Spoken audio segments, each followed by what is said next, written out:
ఇప్పటి గౌరవ ఉప ముఖ్యమంత్రి కొణిదెల పవన్ కళ్యాణ్ గారు ఊగిపోయారు. ఆ రోజున మహిళల కోసం నేనుంటాను, మహిళలకు నాది బాధ్యత అంటూ తెగ ఊగిపోయారు.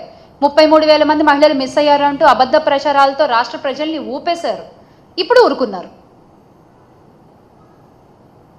ఆయన ఎలా ఊగిపోయారో ఒకసారి మీరే చూడండి. అసలు ఆయన మాట్లాడిన భాషని మ్యూట్ చేసి చూపిస్తున్నాం మీకు. ఇంకా మేము ఎన్నెన్ని మాటలు మాట్లాడారు, ఎన్నెన్ని అబద్ధాలు ప్రచారాలు చేశారు, ఎంత ఊగిపోయారు, ఎంత ఊపారు. ఈ రోజున కామ్గా ఊరుకున్నారు. ఇంత జరుగుతుంటే మీరు ఊగాల్సింది అప్పుడు కాదండి, ఇప్పుడు.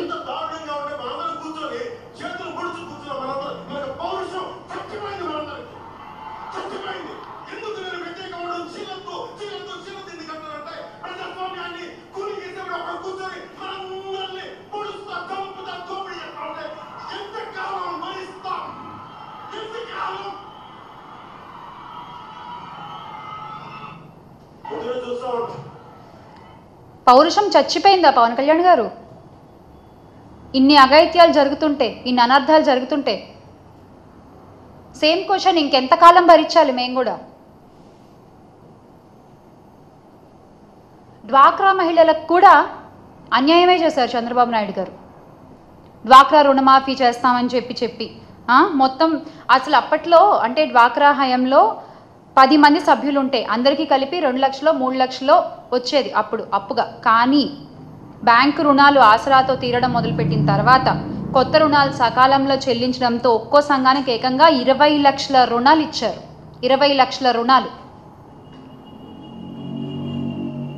5 ఏళ్లలో ఏకంగా 17,34,074.94 కోట్ల బ్యాంకుల ద్వారా రుణాలుగా పొందారు. అన్ని కోట్లు బ్యాంకుల ద్వారా రుణాలుగా పొందారు డ్వాక్రా మహిళలు. ఎవరు నించున్నారండి డ్వాక్రా మహిళల కోసం కూడా? వైఎస్ఆర్ కాంగ్రెస్ పార్టీయే నించుంది. వైఎస్ఆర్ కాంగ్రెస్ పార్టీయే ముందుకొచ్చింది.